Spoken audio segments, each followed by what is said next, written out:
Hey les geeks, on se retrouve pour une nouvelle vidéo qui va probablement vous intéresser puisqu'elle concerne le trailer IMAX de Avengers 4 Endgame. On a enfin la confirmation visiblement et il sera donc diffusé dans les salles de cinéma, au moins américaines pour commencer, dès ce week-end. Et ça c'est plutôt cool, on espère que nous en France sur YouTube ça arrivera très bientôt, croisons les doigts. Pour ce qui est des nouvelles choses que ça nous apporte, parce que oui, ce genre de trailer IMAX nous apporte des choses. Alors pourquoi ça? Et bien en fait, pour ceux qui ne connaîtraient pas les technologies IMAX, il suffit d'aller voir ça pour Avengers Infinity War, c'était pareil. L'image est un peu plus large en haut et en bas. Et forcément, quand tu as quelques images, quelques centimètres en plus en haut et en bas, ça donne quelques plus de précision, ça donne un peu plus de détails justement sur le film. Et là en l'occurrence, ça démontre quelques théories, quelques suppositions qu'on avait sur ce trailer d'Avengers 4 Endgame. Alors aucune grosse révélation, ne vous attendez pas non plus à quelque chose qui va vous bouleverser, mais franchement des choses très intéressantes. Bon, la première chose, c'est pas ce qui est le plus intéressant, à noter quand même que ces informations-là nous sont repartagées de la part de Jeremy Conrad, je vais y arriver, de MCU Cosmic, puisque évidemment ce trailer n'a pas été encore dévoilé pour le grand public évidemment, mais j'ai vu que pas mal de sources relaient aussi ces informations-là. Donc les premières choses pas très intéressantes, on y voit plus en détail la tenue du personnage de Thanos. Vous savez, ce personnage là il le compare un peu à Shrek, c'est vrai que c'est un peu ce style là, ce côté paysan, on voit un peu plus sa tenue en détail, puisqu'il forcément il y a un peu plus de haut et un peu plus de bas, mais ça c'est pas très intéressant. Il y a aussi la coupe de cheveux de Natasha Romanoff, vous savez quand elle est en train de regarder le personnage de Ronin, le personnage d'Hawkeye qui a donc évolué.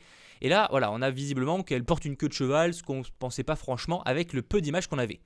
Ça, vous allez me dire, c'est pas très intéressant Mathéo, tu fais une vidéo pour nous dire que Natasha Romanoff elle a une queue de cheval. Non, rassurez-vous, c'est après que c'est très intéressant, puisque visiblement, selon encore une fois Jeremy Conrad, j'ai hâte de pouvoir vous confirmer ça avec le trailer quand il sortira, la personne qui touche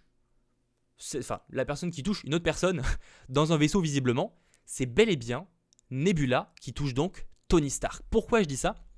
Visiblement, si on en croit donc Jeremy Conrad, le fait qu'on voit un peu plus en haut et un peu plus en bas, on reconnaît la tenue que portait Tony Stark dans les plans précédents et on reconnaît aussi un petit peu la tenue de Nebula. De plus, on reconnaît aussi le fond. Là, c'est vrai que c'était un petit peu vague, mais il paraît qu'avec les scènes en plus, justement, on reconnaît un peu plus ça. On voit qu'ils sont dans le vaisseau des gardiens. Donc les gens qui supposaient que ça pourrait être Gamora, ou que ça pourrait être encore, je ne sais pas moi, Natasha et Steve Rogers, j'ai vu pas mal de théories là-dessus. Visiblement, ce n'est pas le cas, c'est bel et bien Nebula qui touche Tony Stark dans le vaisseau des gardiens de la galaxie.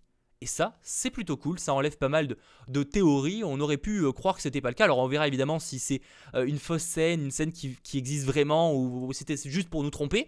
Mais en tout cas, visiblement, ce trailer IMAX nous confirme quelque chose d'assez intéressant et j'ai hâte de pouvoir le confirmer en allant le voir tout simplement quand il sortira sur YouTube ou tout simplement au cinéma. Voilà. N'hésitez pas à me dire dans les commentaires ce que vous en pensez. Est-ce que cette révélation vous a un petit peu surprise? Est-ce que vous pensiez que justement cette main qui touchait notre personnage, c'était bel et bien Nebula qui touchait Tony Stark? Ou alors, au contraire, vous pensiez que c'était pourquoi pas? Alors j'ai vu des gens qui disaient Gamora, bon c'était une théorie un peu folle, mais ça aurait pu être tout simplement aussi Natasha Romanoff qui touchait Steve Rogers. C'était déjà plus crédible que Nebula qui a l'air d'avoir de l'affection pour un autre personnage qu'elle-même ou Gamora. C'est rare. Bref, vous me direz dans les commentaires ce que vous en pensez. A très vite pour d'autres vidéos. C'était Mathéo. Ciao tout le monde.